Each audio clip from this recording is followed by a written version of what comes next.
We begin in Kenya, where a devastating drought has put close to 3 million people at the risk of starvation. The drought is so severe, Kenya's President Uhuru Kenyatta has declared it a national disaster and has appealed for international aid, even as his government pumps in more than $100 million for food handouts to the most needy communities. Now, the communities affected are mostly in the north, but the Red Cross says half of the country's 47 counties are in desperate need of food aid.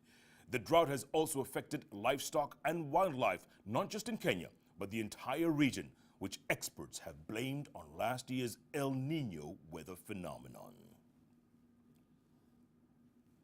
News from further afield, and U.S. President Donald Trump is considering issuing a brand new executive order on immigration, while his original ban is undergoing scrutiny in the courts.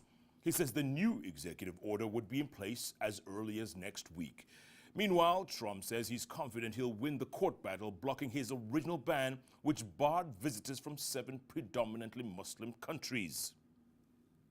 We will continue to go through the court process, and ultimately I have no doubt that we'll win that particular case. So we'll be doing something very rapidly having to do with additional security for our country. You'll be seeing that sometime next week. Meanwhile, President Trump has been reinforcing America's interests in the Far East. Trump met with Japanese Prime Minister Shinzō Abe at the White House and stressed the importance of economic and military ties between Washington and Tokyo. The U.S. president also had a telephone conversation with Chinese President Xi Jinping and described their talks as, quote, very warm. Had a very, very good conversation, as most of you know, yesterday with the president of China. It was a very, very warm conversation. I think that will also be very much of a benefit to Japan. So we had a very, very good talk last night and discussed a lot of subjects. It was a long talk. At the same time, the Trump administration and Iran have been exchanging veiled threats as their war of words and rhetoric escalates. President Trump has warned Iranian President Hassan Rouhani that he better be careful with his words. Those comments followed a warning from Rouhani that Iranians will make those using threatening language regret it. Rouhani was speaking at a march in central Tehran marking the anniversary of the 1979 Islamic Revolution. Hundreds of thousands of people attended the march, which is always fueled with patriotic fervor. Rouhani told the crowd that, quote, anyone threatening Iran's government and armed forces should know that our nation is vigilant, close quote. He also said that this huge turnout is a response to false remarks by the new rulers in the White House, and the people are telling the world through their presence that the Iranian people must be spoken to with respect. U.S. President Donald Trump has taken a tough line towards Iran since he took office, warning that it was, quote, playing with fire and on notice. Last week, he imposed sanctions after Iran carried out a ballistic missile test, and officials warned more might follow. The new Pentagon chief, James Mattis, has described Iran as, quote, the single biggest state sponsor of terrorism in the world. Joining us to discuss this and the week in Washington and beyond, as always, Arise News editorial director Nick Jennings. Nick, good to see you. Busy week in Washington. Indeed, it has been. If you look back on the week, we've had this almost unseen previously, this sort of battle between the executive and the judiciary. This is, Donald Trump's administration trying to get bills through and finding this legal block. And he's lost both of them now. He's sort of 2-0 down. At first the court in Seattle and now the appeals court. And now he says he's going to maybe issue a new executive order, Nick? Well, if you don't like my previous executive orders, I can always issue some new ones. But I mean, in order to get out of this legal quagmire that he finds himself in, because this immigrant ban is central to what he said during his campaign, during his mandate, etc., in his manifesto that he was going to have this ban on Muslims. So he's going to try and find a way around the courts while the court judgment continues and perhaps goes to a higher court. He's going to come up with a new law. We don't know what it is, but he's hinting that it may be as early as next week. Yeah, what I find interesting, Nick, is the fact that he says he might issue a new executive order, but he's confident the old executive order might win. I mean, he's speaking through both sides of his mouth. Well, he's got this is Plan B, isn't it?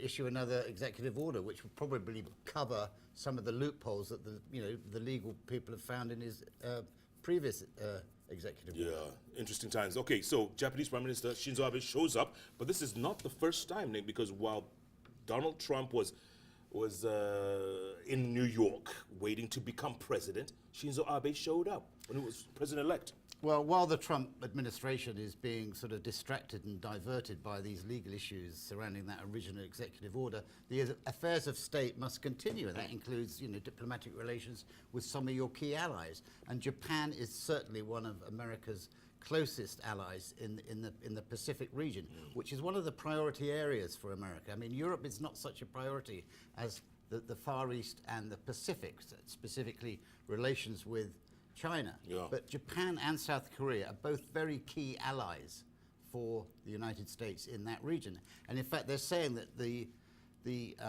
welcome that he gave the Japanese Prime Minister was sort of one of the most sort of affectionate diplomatic welcomes that could have been laid on. Even though he's not the first one, Theresa May was the first foreign head. She was, but he gave the Japanese Prime Minister a very warm embrace. Yeah, maybe it's because they played golf together earlier.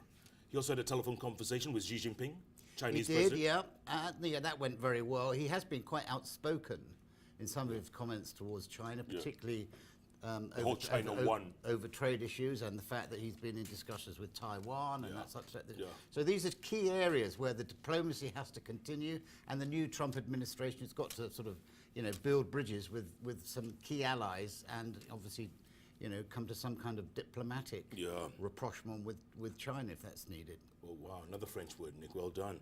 So build bridges at the same time destroying some. Iran, I mean, what is this war of words? I mean, the saber rattling.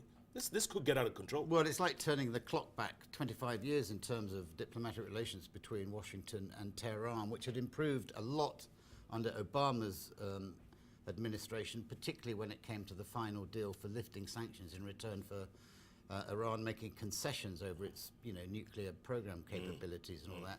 And Trump's been a big opponent of that and advocating tougher ties with Iran, saying that deal was a sweetheart deal for Iran and wasn't good for America. So we've seen a real escalation and war of words between America and Tehran. We had this huge rally in Tehran yesterday, Friday being the Muslim holy day, and that's always used as a sort of breast-beating event. Chest-thumping event by the Iranians. And there you're seeing this very strong war of words. The Americans coming out with more lines about Iran being a terrorist state, and Iran saying we won't put up with these threats. Yeah, Hassan Rouhani, he's not backing down. Not at all. Interesting times. Nick Jennings, as always, good to see you. So, news from Nigeria. And agents from Nigeria's Economic and Financial Crimes Commission, EFCC, conducted a surprise raid on the house of the country's former National Petroleum boss and discovered cash. Make that piles of cash, totaling close to $10 million. The house in Kaduna, in Nigeria's north, belongs to Dr. Andrew Yakabu, the former group managing director of the Nigerian National Petroleum Corporation. Yakabu admitted his ownership of the recovered money, but claimed that it was, quote, gifts from unnamed persons. Yakabu is reported to be cooperating with EFCC agents in ongoing investigations. News from Angola, and at least 17 people have been killed in a stampede at a football stadium in the northern city of Uige. According to officials, it happened during a football game between two First Division sides, Santa Rita de Cacia and Recreativo do Libolo. Hundreds more were reported to have been injured and supporters stormed the gates after failing to gain entry. The stadium has a capacity of 8,000, but people kept packing in, according to officials. 5 of the injured are reported to be in critical condition. Angola's President José Eduardo dos Santos has ordered an investigation into the incident, according to local media reports. By the way, the game ended in a 0-1 defeat of the home side, Santa Rita de Cacia. On to India now, and voting got underway this morning in the Indian state of Uttar Pradesh in what's being seen as a crucial popularity test for Prime Minister Narendra Modi, who is halfway through his first term as Prime Minister. With a population of over 200 million people, Uttar Pradesh is India's most populous state, and how the state votes is usually a guide to how the nation feels. This time it also being seen as a referendum on Modi's controversial ban on high-value notes, a move aimed at combating tax evasion by the rich that has also hit the poor hard. This was intended to stop tax evasion by India's richest citizen, but it's also hit the poor, and his government has admitted that the withdrawal of the high-value banknotes, which was met with shock in India, has had an adverse impact on the economy. The northern state voted overwhelmingly for Mr. Modi's BJP party in 2014, but latest polls predict the vote will be very close with the two other parties. Our volunteers in New Zealand have managed to refloat around 100 of the 400 whales that were stranded on a remote beach in New Zealand. Many of the whales died overnight at Farewell Spit at the top of the South Islands. Those that survived are now swimming in the bay off the beach. Hundreds of locals managed to rescue the surviving whales after forming a human chain to refloat them. The incident is one of the worst cases the country has ever seen. On Friday, a number of the whales that had been refloated returned to the beach overnight, but a high tide and the arrival of new pilot whales this morning helped the rescue effort. Officials are also deciding how best to dispose of the whale carcasses. Now, a Swiss archaeologist has discovered 3 temples in Sudan built thousands of years ago. Charles Bonnet, an expert in Sudan's archaeological heritage, says that the sites unearthed during recent digs were unlike anything discovered so far. Mr. Bonnet, whose excavation work in Sudan spans more than 50 years, hopes his new discoveries could help unlock some of the continent's oldest mysteries. We're going to take a quick short break, but do stay with us. Plenty more ahead, including the day's business news and, yes, sports news as well. You're watching Arise News Now, live from Nigeria's capital, Abuja. We're back in a moment.